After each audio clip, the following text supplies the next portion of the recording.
मेरी उम्र 29 साल है, लेकिन लोग मुझे ऐसे देखते हैं जैसे कोई 22 साल की कुंवारी लड़की हो। शादी को 6 साल हो गए थे, पर मेरे पति को मैंने 4 साल पहले एक सड़क हादसे में खो दिया। 4 साल से मुझे किसी ने छुआ तक नहीं है। गांव के सभी लोग, बूढ़े और जवान, मुझ पर फिदा रहते हैं। सच कहूँ तो मुझे अंदर ही अंदर बहुत अच्छा महसूस होता है, क्योंकि मैं भी एक औरत हूँ। मेरे भी अरमान हैं। और हाँ, अगर आप लोग भी मुझसे बात करना चाहते हो, तो मैंने मेरा नंबर इसी वीडियो में बताया है। तो पूरी कहानी सुनो, क्योंकि मेरा नंबर इसी कहानी में है। दोस्तों, आज मैं आपको अपनी और अपने देवर की एक कहानी सुनाने वाली हूँ। कहानी बहुत ही ज्यादा मजेदार होने वाली है, जिसमें आपको बहुत मजा आएगा। तो कहानी पूरी सुनना और देखना मेरे और मेरे देवर के बीच आखिर क्या क्या हुआ। चलिए दोस्तों, शुरू करती हूँ। हेलो दोस्तों, सबसे पहले मैं आपसे रिक्वेस्ट करना चाहती हूँ कि वीडियो देखने के बाद सब्सक्राइब जरूर कर लीजिएगा। मैं इन वीडियोस को बनाने में बहुत मेहनत करती हूँ और इसी से मैं अपना खर्चा चलाती हूँ। जो भी सब्सक्राइब करेगा, मैं दुआ करती हूँ कि उसकी जिंदगी बहुत अच्छी, अमीर और खुशहाल हो। प्लीज प्लीज सब्सक्राइब कर लीजिएगा। हेलो दोस्तों, सबसे पहले तो दिल से शुक्रिया उन सबका जो मेरी आवाज सुनने के लिए रुकते हैं। मैं हूँ आपकी सुनीता। घर में बस मैं, मेरी सासुर और वो में मेरा देवर राहुल। राहुल मुझसे 5 साल छोटा है, यानी 24 का। पढ़ाई पूरी करके गांव वापस आया। अब खेती बाड़ी संभालता है और थोड़ा मोटा ठेका भी देखता है। मैं बताऊं अपनी सूरत के बारे में थोड़ा। लोग कहते हैं कि विधवा होकर भी मैं अब भी बहुत अच्छी लगती हूँ। रंग गोरा पर वो गेहूं, और वो दूध जैसा नहीं, हल्का सा जो गर्मियों में और निखर आता है। आंखें बड़ी बड़ी काजल लगाने की आदत है। बाल लंबे काले, कमर पतली, और हाँ, ऊपर नीचे दोनों तरफ थोड़ा भराव है, जो साड़ी में अच्छा लगता है। घर में साड़ी ही पहनती हूँ, कभी पटियाला कभी सलवार, पर तन्ने पर ज्यादातर साड़ी ही, क्योंकि सास कहती है बहू विधवा होकर भी घर की इज्जत बनाए रख। अब बात करते हैं उसकी, राहुल की। शुरू शुरू में तो वह बस एक साधारण लड़का लगता था। मेरे सामने आंखें झुकाकर बात करता, जी भाभी, हाँ भाभी। पर धीरे धीरे कुछ बदलाव आने लगा। नहीं कि वह कुछ गलत करता, पर उसकी नजरें मेरे चेहरे से ज्यादा देर तक नहीं रुकती थी। नीचे सरक जाती थी, कभी मेरी कमर पर, कभी कूल्हों की तरफ, कभी ब्लाउज की तरफ। और जब मैं उसे देखती, वह झट से नजर हटा लेता, चेहरा लाल हो जाता। मैं समझ गई थी कि उसके मन में कुछ चल रहा है, और सच कहूँ तो मेरे मन में भी कुछ हलचल होने लगी थी। 5 साल हो गए थे किसी पुरुष के स्पर्श को। मैं भी सोचती, हाय अकेलापन। रात को अकेले लेटकर कभी कभी शरीर तड़प उठता, पर मैं खुद को रोकती, क्योंकि ये घर है, ये रिश्ता है, ये समाज है। एक शाम की बात है, मैं बगीचे में फूलों को पानी दे रही थी। साड़ी का पल्लू कंधे से सरका हुआ था, क्योंकि हवा चल रही थी। राहुल खेत से लौटा था, मिट्टी से सना हुआ, पसीना पसीना। वो सीधा मेरे पास आया और बोला, भाभी, आज बहुत गर्मी थी, पानी पीने को जी चाह रहा है। मैंने मुड़कर उसे देखा। उसकी आंखें मेरे चेहरे पर थी, लेकिन फिर धीरे धीरे नीचे गई, जहाँ पल्लू थोड़ा सा और सरक गया था। मैंने जानबूझकर पल्लू को तुरंत नहीं ठीक किया, बस हल्के से मुस्कुराई और बोली, अंदर फ्रिज में रखा है, जा ले आ। वो अंदर गया, लेकिन लौटते वक्त फिर रुक गया। मेरे ठीक पीछे खड़ा हो गया। मैं फूलों को पानी दे रही थी, थोड़ा झुककर। मेरी कमर खुली हुई थी। वह इतना करीब था कि उसकी सांस मेरी पीठ पर लग रही थी। भाभी, आपका पल्लू, उसने धीरे से कहा। मैंने पीछे मुड़कर देखा। अरे हाँ, धन्यवाद। और मैंने धीरे धीरे पल्लू ठीक किया, जानबूझकर थोड़ा धीमा करके।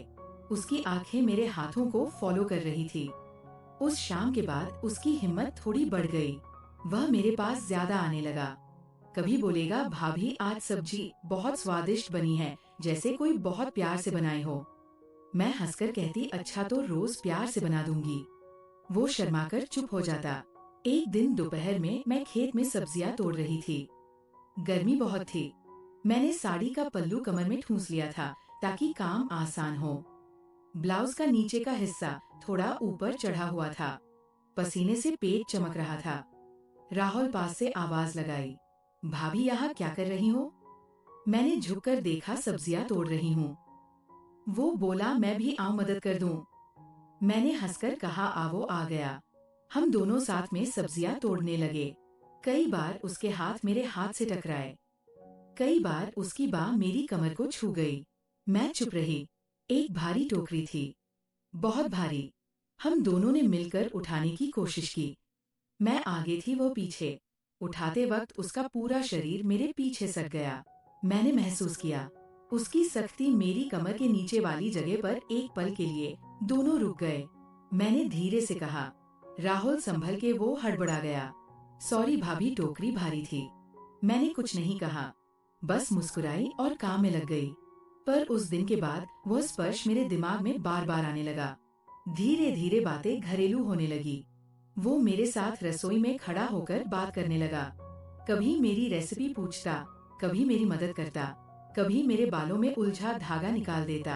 एक शाम मैंने उसे कहा, राहुल तू शादी कब करेगा? इतना बड़ा हो गया है। वो मेरी तरफ देखकर बोला, भाभी अभी मन नहीं लगता किसी में। मैंने पूछा, क्यों, कोई पसंद नहीं आई? वो मेरी आंखों में देखकर बोला, पसंद तो बहुत पहले हो गई थी, पर वो किसी और की हो चुकी थी। मेरा दिल जोर से धड़का। मैं समझ गई वो किसकी बात कर रहा है, पर मैंने कुछ नहीं कहा, बस मुस्कुराई और रसोई में चली गई।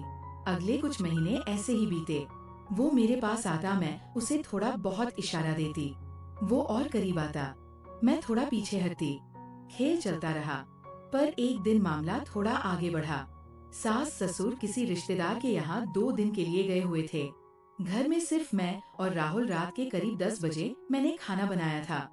आलू की पराठा, दाल, चावल। हम दोनों छोटी सी चारपाई पर ही बैठकर खा रहे थे। कम थी। वो मेरे ठीक सामने बैठा था। खाना खाते खाते उसने अचानक कहा, भाभी आपकी बनाई चीजें बहुत स्वादिष्ट होती हैं। मैंने हंसकर कहा, बस यही सुनना अच्छा लगता है। वो बोला, नहीं भाभी, सच में आप जहाँ हाथ लगाती हो वहाँ जादू हो जाता है। मैंने नजरें मिलाई। जादू मतलब? वो शर्माया। मतलब आपकी हर चीज में कुछ खास है। मैंने हल्के से पल्लू ठीक किया, जानबूझकर थोड़ा नीचे। अच्छा तो फिर रोज देख लिया कर। कौन रोक रहा है?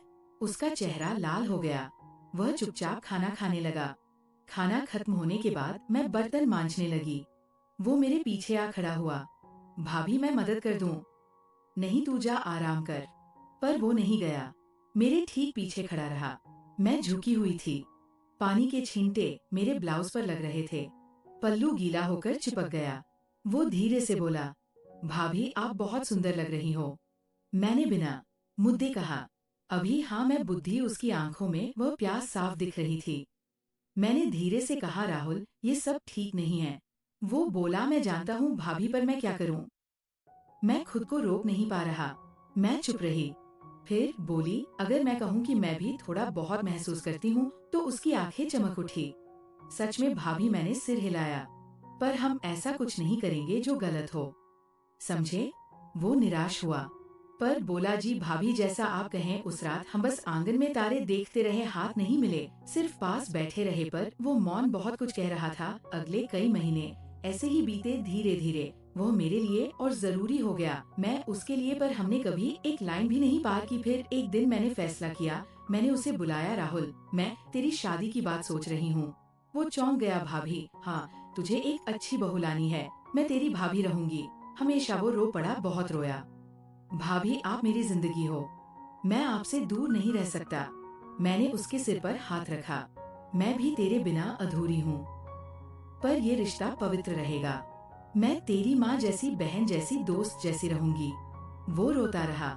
फिर मैंने उसकी शादी तय की। लड़की का नाम था रीमा। बहुत अच्छी, पढ़ी लिखी, नरम स्वभाव वाली। शादी की तैयारियां हुई।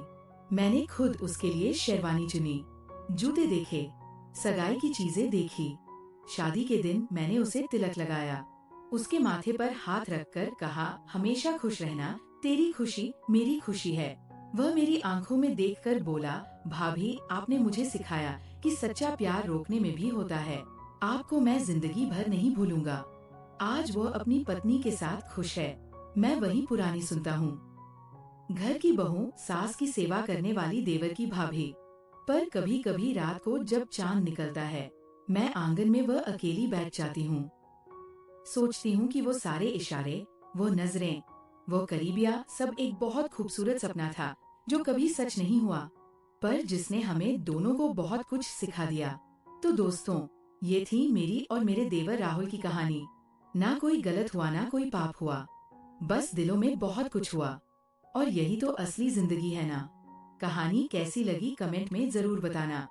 अगर पहली बार आए हो तो सब्सक्राइब कर लेना। लेकिन क्या ये सब सच में इतना आसान था, या फिर कुछ छुपा हुआ राज है जो अगली कहानी में खुल जाएगा? मिलती हूँ अगली कहानी के साथ।